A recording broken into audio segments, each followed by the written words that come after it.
దేవుని కృప కలిగిన నామములో మీ అందరికీ హృదయపూర్వక వందనాలు. మరొక రోజుని మనందరికీ అనుగ్రహించి మరొక వాగ్దానం వినడానికి దేవుడు మనందరికీ ఇచ్చిన గొప్ప కృపను బట్టి ప్రభువుకి మహిమ కలుగునుగాక.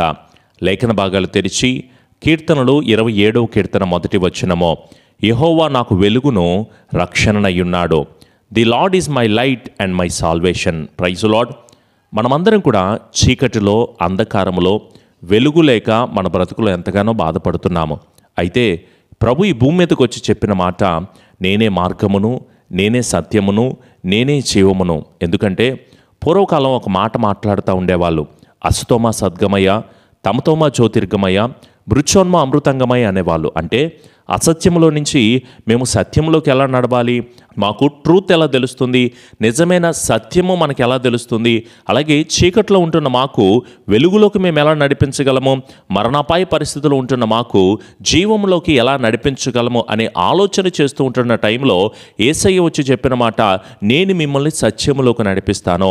చీకటిలో, అంధకారములో, పాపములో, అన్యాయమైన బ్రతుకులో జీవిస్తున్న నీ జీవితాన్ని దేవుడు వెలుగులోకి నడిపించడానికే వచ్చాడు. మనమందరం మరణానికి భయపడతాము కదా. మరణపు ముళ్ళును విరిచి 3వ దినమున తిరిగి లేచిన దేవుడు, మృత్యుంజయుడిగా ఉంటున్న దేవుడు, ఆయన్ని నమ్ముకుని ఆయన్ని విశ్వసించి ఆయన్ని అడిగిన వారికి కూడానంట దేవుడు మనను ఆ జీవమైన ప్రదేశంలోకి మనలను, మన కుటుంబాలను నింపి నడిపిస్తానని మాట్లాడుతుంటే ఆయనే వెలుగుగా ఉంటున్నాడు. నీ బ్రతుకులో నువ్వు పడుతున్న కష్టానికి, నష్టానికి వెలుగు లేక ఇంకా చీకట్లోనే ఉండిపోయి ఎవరు నాకు సహాయం చేస్తారు, ఎవరు నాకు తోడుంటారు, నాకు నేడెవరు పాస్టర్ గారు, ఎంతగానో కృంగిపోతున్నానండి, కలవరపడుతున్నాను, ప్రతిరోజు ఏడుస్తున్నాను, నన్ను దీవెన వైపుకి నడిపించేది ఎవరు, ఆనందంగా నన్ను నింపేది ఎవరు, ఆశీర్వాదకరంగా నడిపించేది ఎవరు, ఈ దుఃఖాన్ని తీసేది ఎవరు అని చెప్పేసి ఎంతగానో ఎదురు చూస్తూ, బాధపడుతూ, దిగులు పడుతూ, అయ్యో ఎంతో కాలం నుంచి ఎదురు చూస్తున్నానండి, విడుదల లేక బాధపడుతున్నానండి అనుకుంటున్నావేమో.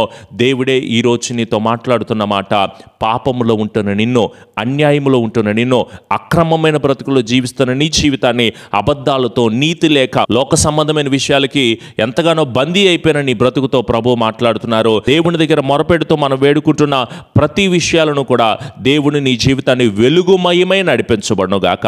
ఇప్పుడు దాకా నీవు ఉంటున్న బ్రతుకు, నీవు చేస్తున్న కార్యాలన్నీ కూడా ఇదే జీవితం అనుకుంటా, ఇదే బ్రతుకంతా అని నువ్వు అనుకుంటున్నావేమో. లేదు, నిన్ను వెలుగుమయంగా నడిపిస్తాడు.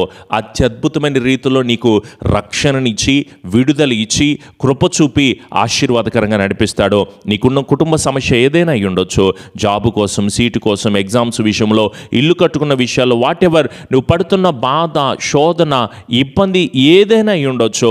నువ్వేం దిగులు పడొద్దు. నీకు గర్భఫలమును దేవుడు అనుగ్రహిస్తాడు, వివాహాలను దేవుడు అనుగ్రహిస్తాడు, మంచి జాబ్స్ నువ్వు పొందుకుంటావు. నీకున్న ఆర్థికపరమైన సమస్య అంతా కూడా అప్పులతో, ఈఎంఐలు కట్టుకోలేక నువ్వు వేదన చెందుతున్న ప్రతి శోధన నుంచి దేవుడు నీకు విడుదల ఇవ్వబోతున్నాడు. నీ గొడవలన్నిటి నుంచి కూడా పరిష్కారాన్ని దేవుడు అనుగ్రహించబోతున్నాడు.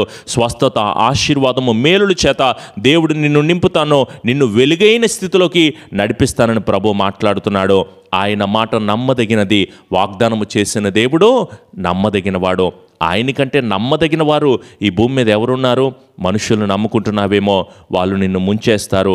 ప్రేమిస్తున్నాను అని చెప్పేసి నిన్ను నానా నరకయాతన చూపిస్తూ ఉంటారు. దయచేసి మనుషులను నమ్ముకున్నట్టు కంటే యెహోవాను ఆశ్రయించడం మేలు. నేను నీకు రక్షణ ఇస్తానని చెప్పాడు కదా.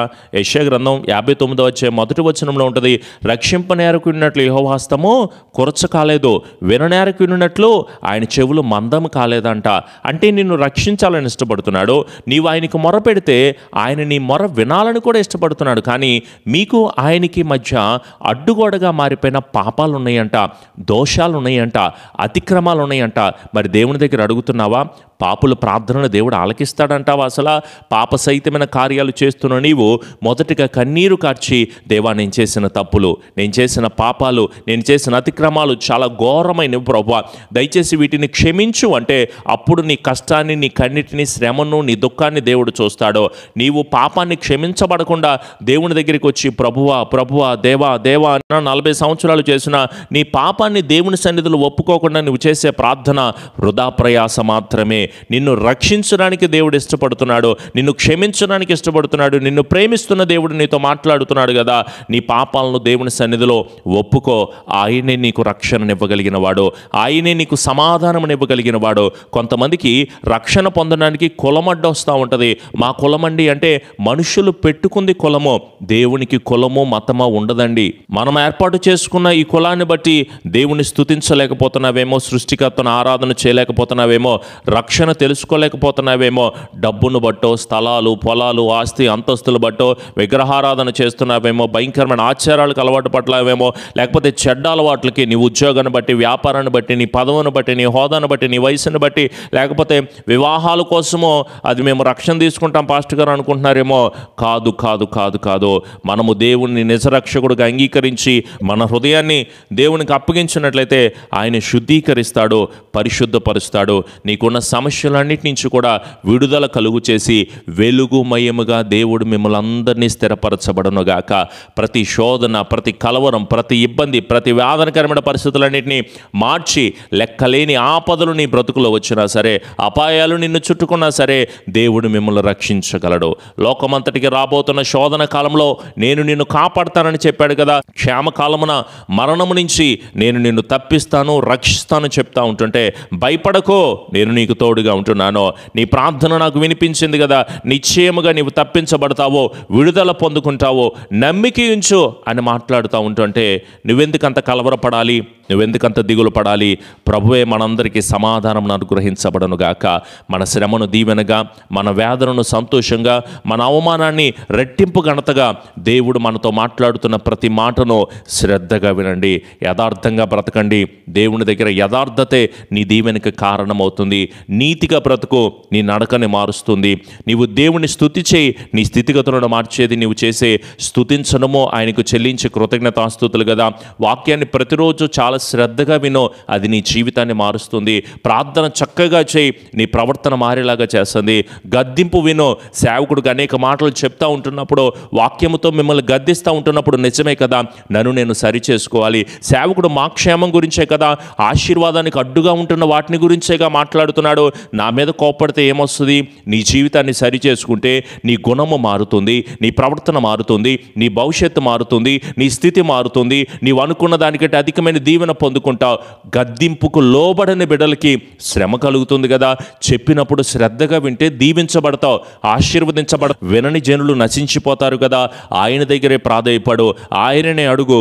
దయచేసి దేవా నన్ను క్షమించయ్యా, నాకు విడుదల కలుగు చేయ ప్రభువా, నీ కృప ఉంటేనే, నీ దీవెన ఉంటేనే నేను పొందుకోగలను అని ఎప్పుడైతే నువ్వు అడుగుతావో అప్పుడే క్షమాపణ పొందుకుంటావు. అద్భుత కార్యాలు నీ జీవితంలో జరుగుతాయి. దేవుని సన్నిధిలో మొరపెట్టండి, ప్రార్థన చేయండి. దేవుడు మిమ్మలను మీ కుటుంబాలను దీవించునుగాక. ప్రార్థన. కృపా సత్య సంపూర్ణుడా, మా గొప్ప దేవ, ఏ పాటి వారము తండ్రి, ఏ స్థితి కలిగిన వారం ప్రభువా, వాక్యము చెప్పుటకు యోగ్యత లేకపోయినా నీ పరిశుద్ధాత్మ అభిషేకమును ఇచ్చి ప్రతిరోజు నీ జనులతో మాట్లాడుతున్నందుకు వందనాలు ప్రభువా. నీవే మాకు వెలుగని, నీవే మాకు ఆశ్రయమని మేము నమ్ముకొనదగిన మా రక్షకుడని మాతో మాట్లాడినందుకు వందనాలు ప్రభువా. దేవాన్ని బిడ్డలు అనేక శోధనను అనుభవిస్తున్నారు, బాధను అనుభవిస్తున్నారు. వారికి ఉన్న ఆర్థికపరమైన ఇబ్బందులు, రోగ సమస్యలు, కుటుంబ సమస్యలు, జాబు కోసం, ఇల్లు కట్టుకుంటూ, వివాహాల విషయంలో, గర్భఫల విషయంలో వారు ఎదుర్కొంటున్న కోర్టు గొడవల విషయంలో, అలాగే వారు ల్యాండ్ ఇష్యూస్ అన్నింటినీ కూడా, అలాగే ఎదురవుతున్న ప్రతి శోధనల నుంచి జయాన్ని కలుగు చేయండి ప్రభువా. కుటుంబ సమస్యలన్నిటి నుంచి కూడా విడుదల కలుగు చేసి సంతోషముతో, సమాధానముతో మీరే మాకు దిక్కు తండ్రి, మీరే మా ఆధారము ప్రభువా. మా శ్రమను ఆశీర్వాదకరంగా మార్చేది మీరేనని, మా దుఃఖాన్ని ఉన్నతమైన స్థితిలో నడిపించేది మీరేనని, మా రక్షకుడు మీరేనని ప్రభువా ఎదురు చూస్తూ ప్రార్థన చేస్తున్నాము తండ్రి. దేవా మాకు క్షేమాభివృద్ధిని కలుగు చేయండి దేవా. అన్ని జనుల మధ్యలో అద్భుతములు మేము చూచుటకు నీ కాపుదల దయచేయండి. మా అవమానానికి ప్రతిగా రెట్టింపు ఘనతను మా జీవితాల్లో మీరు అనుగ్రహించి స్థిరపరచండి ప్రభువా. దేవా నీవే మా రక్షకుడని మాతో మాట్లాడుతున్నందుకు దయచేసి మమ్మల్ని రక్షించండి ప్రభువా. దేవా మాకు వెలుగుగా ఉంటానని చెప్తున్నావు ప్రభువా. దయచేసి నీవే మాకు వెలుగును అనుగ్రహించండి. మా ఇల్లంత అంధకారంలో ఉంది ప్రభువా. పాపంలో నడుస్తున్న బిడ్డలు చూస్తున్నామయ్యా. సినిమాలు, సీరియళ్ళు, పోర్నోగ్రఫీ, పాప విషయాలు, అన్యాయమైన విషయాలు చేస్తూ నీకు దూరం అయిపోయిన కుటుంబాలుగా ఉంటున్నామేమో తండ్రి. దయచేసి మమ్మల్ని మన్నించి క్షమించి నీ వైపుకు చూచుట భద్రతకు తగినటువంటి కాపుదల మా అందరికీ మీరు అనుగ్రహించి స్థిరపరిచి కృప దయచేయమని మా ప్రియ రక్షకుడైన యేసు నామములు అడుగుచున్నాము తండ్రి. ఆమెన్. మన తండ్రి అయిన దీవెన, కుమారుని యొక్క కృప, పరిశుద్ధాత్మని యొక్క అన్యోన్య సహవాసపు సన్నిధి ఎల్లకాలము దేవుని ఆత్మ బిడ్డలకు, కుటుంబాలకు తోడయుండి నడిపించి స్థిరపరిచి ఆదరణ దయచేయబడను గాక. ఆమెన్. యేసు రక్తమే జయం, సిలువ రక్తమే జయం. ప్రభు యేసు నామములో సంపూర్ణ జయము, అపవాది క్రియలకు అనంత నాశనమును కలుగును గాక. ఆమెన్. మీరందరూ బాగున్నారా? క్షేమంగా ఉన్నారనుకుంటున్నాను. ప్రతిరోజు ఉదయకాలమందు 6 గంటలకు లైవ్ ఆరాధన వస్తుంది, తప్పకుండా ఏకీభవించండి. అలాగే వాక్యాన్ని మీ స్నేహితులకి, బంధువులకు కూడా షేర్ చేయండి. మీ ప్రార్థన అవసరతలు తెలియచేయండి. ఈ పరిచర్య గురించి, కట్టబడుతున్న మందిరాల విషయంలో కూడా మీ అనుదిన ప్రార్థనలో జ్ఞాపకం ఉంచుకోండి. దేవుడు మిమ్ములను, మీ కుటుంబాలను సమృద్ధిగా దీవించునుగాక. ఆమెన్.